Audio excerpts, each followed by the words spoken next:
Okay, hey guys. We are going to be tying a fly. I don't have any head cement or anything like that, so this isn't going to be very good. And my zoom don't work very good.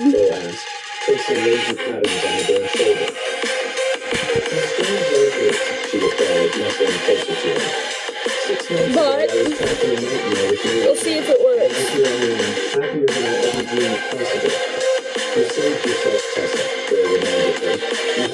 I'm sorry if it's bad quality and if the music is too loud.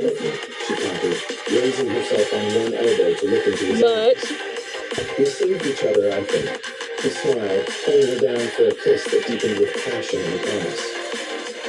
In each other's arms, they would find not just safety. So we are going to take some of this the winter of 1875-1876 was harsh, with frequent snowstorms and temperatures that dropped well below freezing. But inside their snug cabin, Val and Tessa created a warm haven, their love for each other growing stronger with each passing day. Bo continued his work at the and I am going to tie this on to this hook. To the main ranch and often returning after dark. Tessa kept busy maintaining their home and helping Margaret with special projects at the main house. Her skills as a cook and housekeeper improving under the older woman's tutelage. In February, during a rare mild spell, they received unexpected visitors. Now this is going to be one weird little lure. One afternoon, as Tessa was preparing dinner. Bo, who had returned early from his duties, stepped onto the porch, his hand instinctively moving I'm to going the pistol at his hip. just do a couple small As knots. the riders drew closer, Tessa joined her husband on the porch and gasped. Don't question this.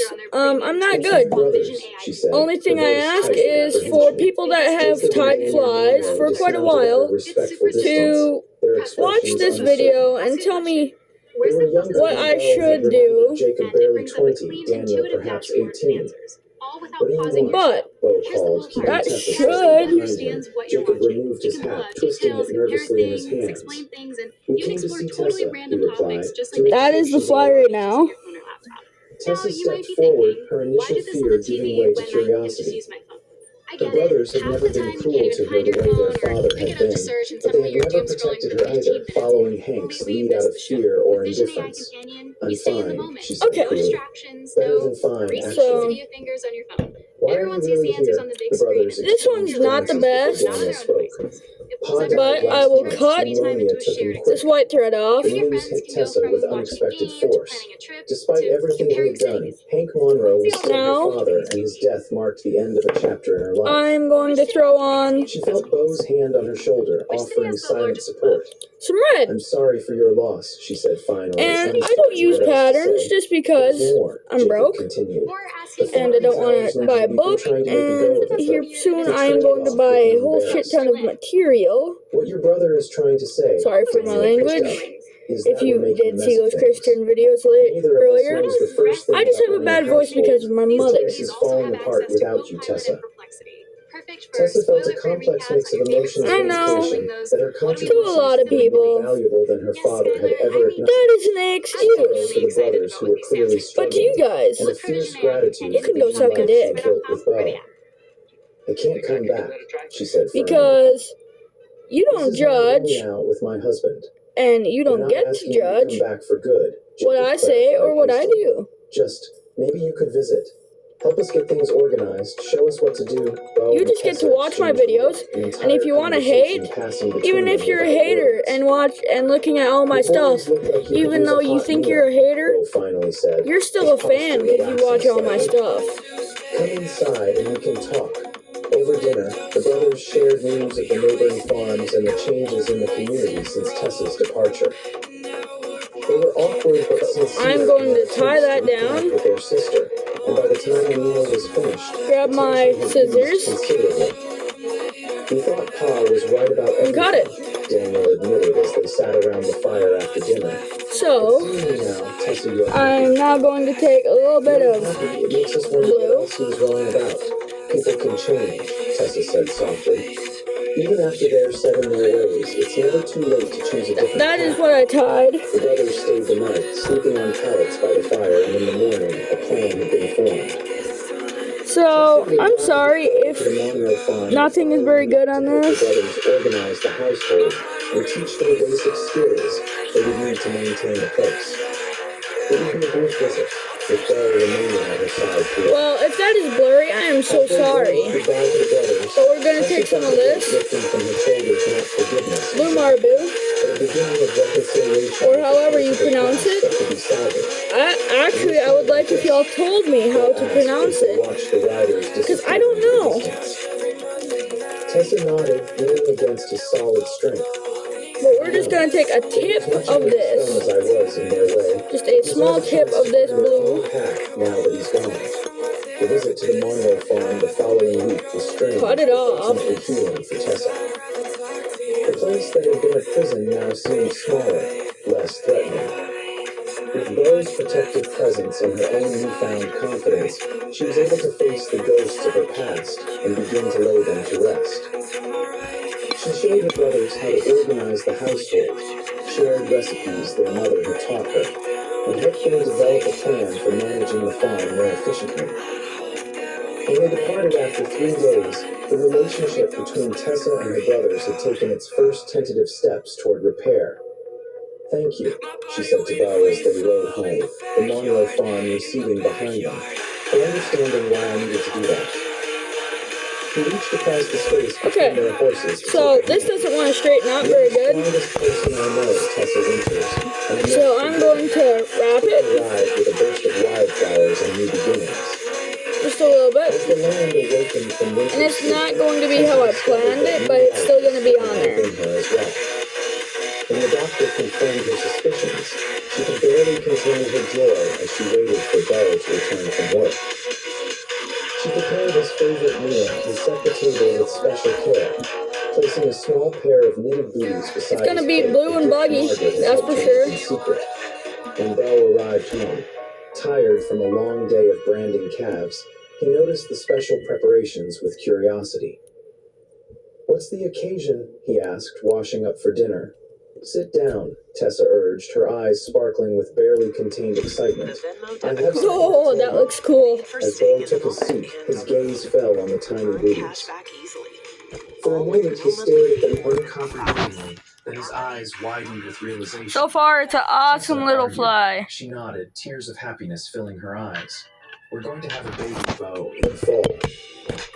The look of pure joy that transformed his face was something Tessa knew she would remember for the rest of her life.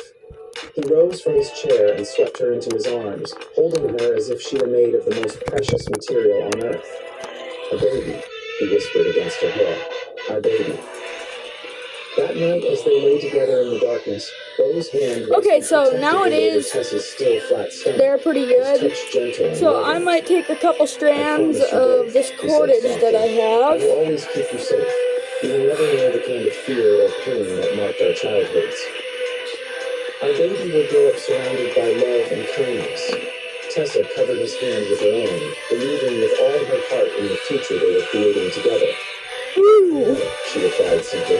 "That's why I fell in love with you." The months that followed were filled with preparations for the baby's arrival. Belle added a nursery to their home, working evenings and weekends to complete it before winter set in. The ranch hands' wives organized a gathering to present Tessa with handmade baby clothes and blankets, while Margaret Kavanaugh gifted them a beautiful wooden cradle that had been used for their own children. Tessa's brothers visited twice during her pregnancy, their relationship continuing to heal with each encounter.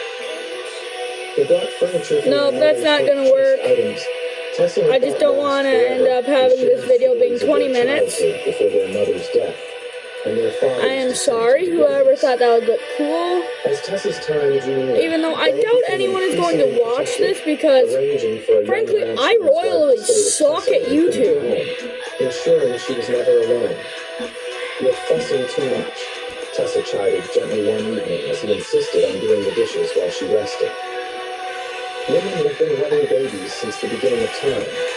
Not my baby," Beau It's, replied I'm stubbornly. going to call it the blue bugger. His concern proved Don't get that confused with a woolly bugger of any sort, but I do have some yarn right here. I don't even know if this is going to be a top fly, a bottom fly, well, I guess that would be dry or wet fly, if I want to term it right, but terminology sucks. Who had experience as a midwife's assistant. The labor was long. No one likes proper terminology, right? His nerves as he paced outside the bedroom door, barred from entry by Margaret's firm instructions.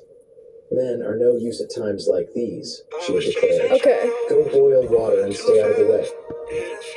After 16 hours, as dawn broke on a clear November morning, the cry of a newborn filled the small cabin. Margaret emerged from the bedroom, her face tired but triumphant. You have a daughter, Dad, Okay. she announced. A beautiful, healthy little girl. When he entered the bedroom, the sight that greeted him stole his breath away. Tessa, exhausted but radiant, cradling a tiny bundle wrapped in a soft blanket. She looked up as he approached, her smile so full of love it made his heart ache. Meet your daughter, she said softly, tilting the bundle so he could see the perfect little I just face, got my eyes skizzers. shut, a dusting of dark hair covering the tiny head. With trembling hands, Bo accepted his daughter, marveling at how something so small could instantly claim such a large portion of his heart. She's perfect, he whispered, overcome with emotion, just like her mother. They named her Anna Margaret Winters, honoring both Bo's lost sister and the woman who had become like a mother to Tessa. As they presented their daughter to the world, the story of how they met became a favorite among the ranch community, the barefoot girl running for her life, and the cowboy who lifted her to safety. It's like something from a dying novel, one of the younger ranch hands commented during the baby's christening celebration. Bo laughed, his arm around Tessa's waist as she held their daughter. Better than any story I ever read, he replied, because it's real. As their daughter grew, so did their love for each other. The small cabin expanded along with their family a second child, a son named Patrick Henry, joined them 2 years later, followed by twin girls, Sarah and Elizabeth, the year after that. Okay. Bo's position at the ranch advanced until he became foreman, respected by the hands and trusted implicitly by Patrick Cavanaugh. Tessa developed a reputation throughout the county for her excellent cooking and household management, often consulted by new brides seeking advice. The Monroe brothers became frequent visitors, doting uncles to their nieces and nephew. With Tessa's guidance, they transformed their father's farm into a That should be it, successful guys. operation, gradually healing the wounds of their difficult childhood. On their It's not very good. anniversary, Bo surprised Tessa with a special gift to But a it's large done. parcel of land adjacent to their property, purchased the savings he had accumulated over the years. For the future, he explained as Here they is stood on a hill this overlooking their expanded homestead. microfly. For our children and maybe someday their children. It would maybe Tessa catch leaned something, I against don't him, know. watching their little ones playing in the yard below, their laughter carrying on the warm But autumn breeze. hey, Did you ever imagine thank you for this? She watching asked, Helmet Guy gesturing to the life Outdoors. they had built together. And That day when he found peace her out, riding across YouTube. the prairie, Bo smiled, turning her to face him.